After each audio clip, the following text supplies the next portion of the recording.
नमस्कार, आप देख रहे हैं ब्रेकिंग बिहार। अभी हमारे साथ हैं जहानाबाद के पूर्व सांसद लोक जनशक्ति पार्टी रामविलास के राष्ट्रीय उपाध्यक्ष डॉक्टर अरुण कुमार। महाराष्ट्र की घटना आपने देखा होगा, जिस प्रकार से सबसे बड़ा अपना विपक्ष का जो शत्रु कहिए, नेता कहिए, दमदार कहिए, जिसमें सबसे ज़्यादा पावर है, शरद पवार को जिस प्रकार से प्रधानमंत्री मोदी ने अपने पाले में कर लिया। एनसीपी जो है टूट के कगार पर आ गई।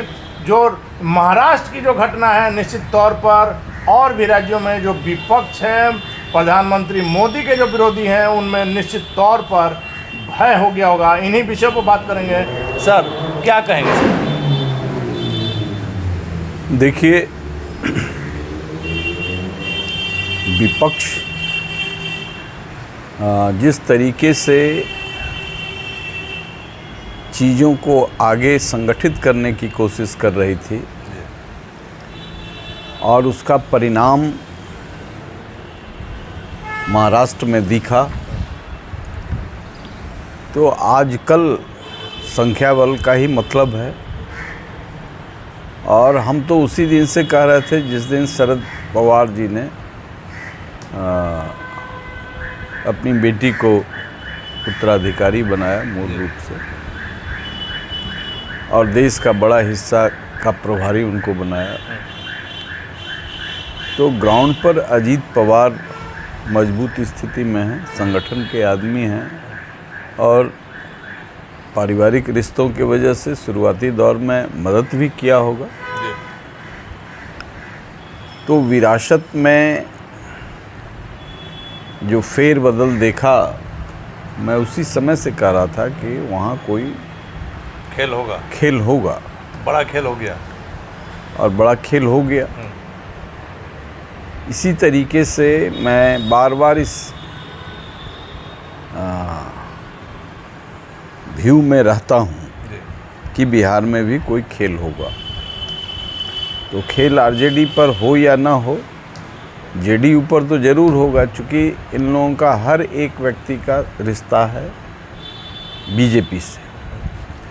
क्योंकि जेडीयू का जन्म ही हुआ है, समता पार्टी से लेकर जेडीयू का खासकर जन्म ही हुआ है बीजेपी के गठजोड़ से। और यही कारण है कि विपक्ष के लोग भी अभी जहाँ विपक्षी एकता का यहाँ जो 23 तारीख को जिस प्रकार से बैठक शो ऑफ जो हुआ, उसमें भी ये परिलक्षित था कि नीतीश कुमार पर लोग भरोसा नहीं कर रहे। उस दिन नज़र आ गया था। ममता बनर्जी आई, जिस दिलेरी से लालू जी से मिली, तो ऐसा लगा कि इनका भरोसा का केंद्र नीतीश कुमार नहीं है, इनके भरोसा का केंद्र लालू यादव जी हैं। उसी तरीके से लालू यादव ने भी किया। एक बार सूरजगढ़ा में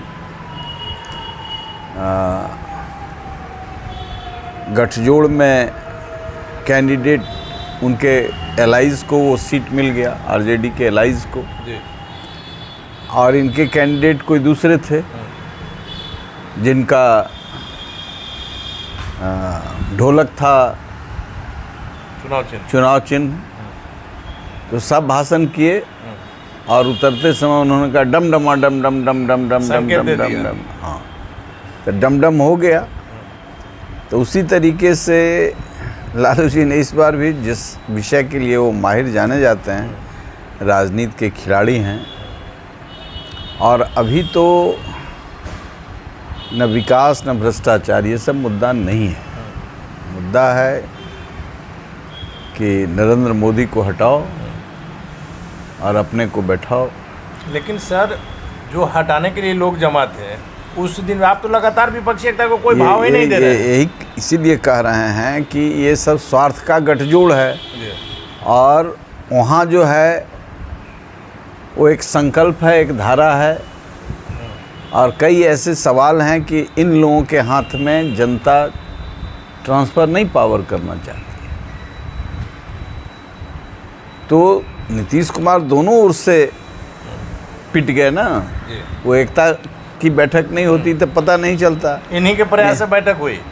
इन्हीं के प्रयास से बैठक हुई, इनको संयोजक नहीं बनाया। इनका कोई नाम ही नहीं लिया। ये चाहते थे कि जॉर्ज फर्नांडिस के भूमिका में हम आ जाएं, और उधर लालू जी ने प्रधानमंत्री का भी रास्ता बंद कर दिया।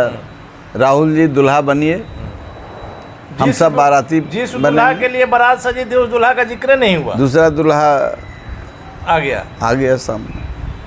तो सवाल ये है कि इन परिस्थितियों में जेडीयू के विधायक और सांसद भी 24 और 25 में अपने भविष्य को लेकर के चिंतित हैं, निश्चित तौर पर कोई रहेगा और अप्रोच कर रहे हैं बीजेपी को। मतलब जदयू के एमएलए एमपी बीजेपी के संपर्क में है। हाँ, इसीलिए नीतीश कुमार भी बीजेपी के संपर्क में। तो क्या माना जाए कि दुर्घटना नहीं कि इस बार नीतीश कुमार बाहर रह जाएंगे और जदयू के विधायक और एमपी अंदर चले जाएंगे? सर अब हम कह नहीं सकते, लेकिन दोनों आपाधापी में हैं, और नीतीश कुमार इसीलिए विधायकों से सांसदों से मिल रहे हैं। नहीं तो इनका आम जो व्यवहार रहा है, महीनों महीनों सांसद विधायक से बात नहीं होती, विधायक से बात नहीं हो रही है, ये नहीं हो रहा है, वो अभी चिंतित है। तो माना जाए क्राइसिस है, माना जाए कि पार्टी में टूट या एमएलए एमपी के भागने के कारण ऐसी संभावित जो है नहीं, ऐसा मेरा अनुमान है कि अभी बीजेपी के शीर्ष नेता एनडीए का पार्ट इन्हें नहीं बनाना चाहते हैं। लेकिन आपका अनुमान गलत नहीं हो सकता है सर। 14 साल में आपने नीतीश कुमार को समझ लिया है, जो नीतीश कुमार को समझना मुमकिन ही नहीं नामुमकिन है।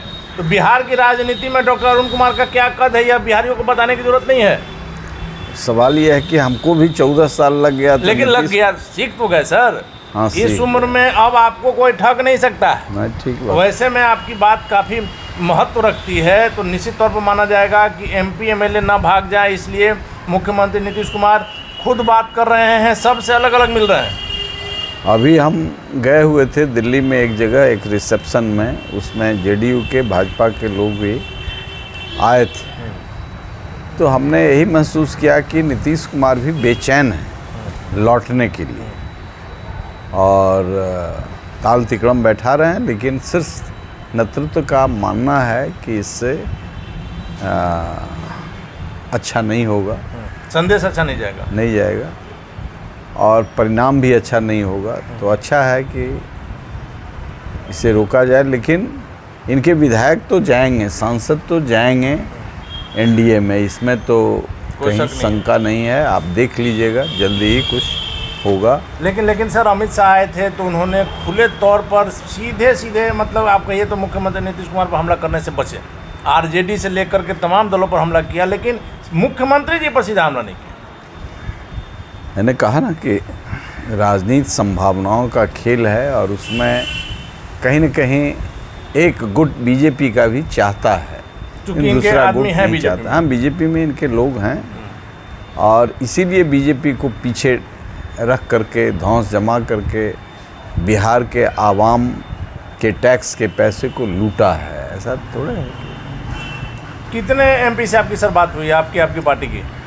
ये मेरी बात होते रहती है, पर्सनल लेवल पर बात होती रहती है। व्यक्तिगत संबंध आपका है, हम जान रहे हैं, इसी से मैं पूछ रहा हूं। जेडीयू में कुछ अच्छे लोग हैं जो नीतीश कुमार से मुक्ति चाहते हैं, लेकिन हम नाम नहीं बताएंगे। कुछ लेकिन कितने एमपी से बात हुई सर?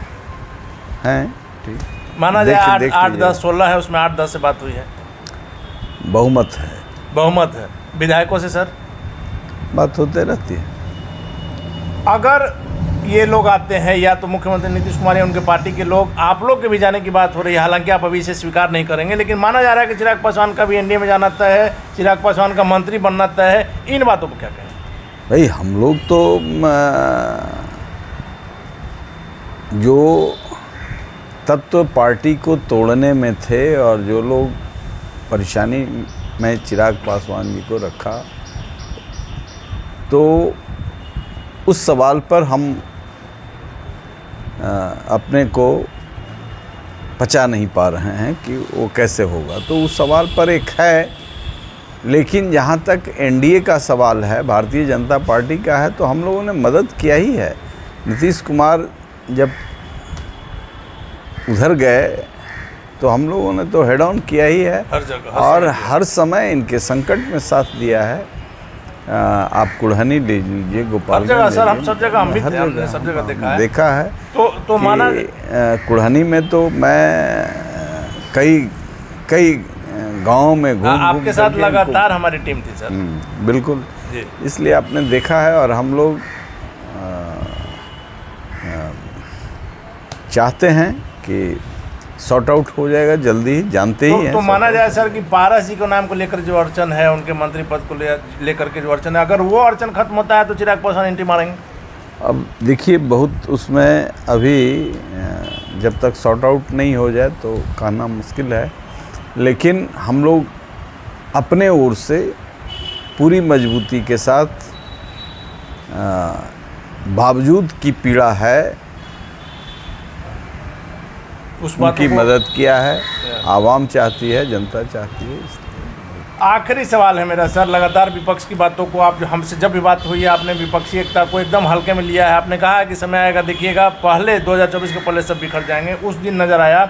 आज शरद पवार जो कि एक बहुत बड़े नेता है देश की राजनीति में, महाराष्ट्र की राजनीति में तो उनसे बड़ा कोई नेता नहीं है, वैसे में उनको भी प्रधानमंत्री जी ने अपने तरफ मिला लिया। क्या होगा विपक्षी एकता का? नहीं, वो तो उनका एज फैक्टर भी है, लेकिन उस जमात में जो सबसे बड़ी ताकत वर्कर्स के बीच और ग्राउंड में थे, अजीत पवार ही, उनके भतीजा जी। हाँ, उनके भतीजा ही थे। आजकल चलता है वो सब, इसलिए तो 53 में 30 तो अभी समर्थन अभी का भी है सर। वो है काफ़ी मजबूती है, लेकिन यहाँ उल्टा है। नीतीश कुमार का अब आम मास में कुछ नहीं रह गया। अब इन लोगों को भरोसा है सत्ता का जो मशीनरी है उस पर, और अपराधियों से जो इनका सांठगांठ है उस पर। तो आपने सुना, डॉक्टर अरुण कुमार का साफ तौर पर दावा है कि नीतीश कुमार भी दरवाजा खटखटा रहे हैं, लेकिन उन पर अभी एनडीए विचार नहीं कर रहा है। लेकिन उनके एमपी, एमएलए, एमएलसी जो है लगातार जदयू के जो नेता हैं वह बीजेपी के शीर्ष नेतृत्व के संपर्क में है, और वैसे में बिहार में भी एक बड़ा राजनीतिक उलटफेर देखने को मिल सकता है। डॉक्टर अरुण कुमार की बातों में क्या सच्चाई है वक्त बताएगा। फिलहाल आप बने रहे ब्रेकिंग विभाग सर।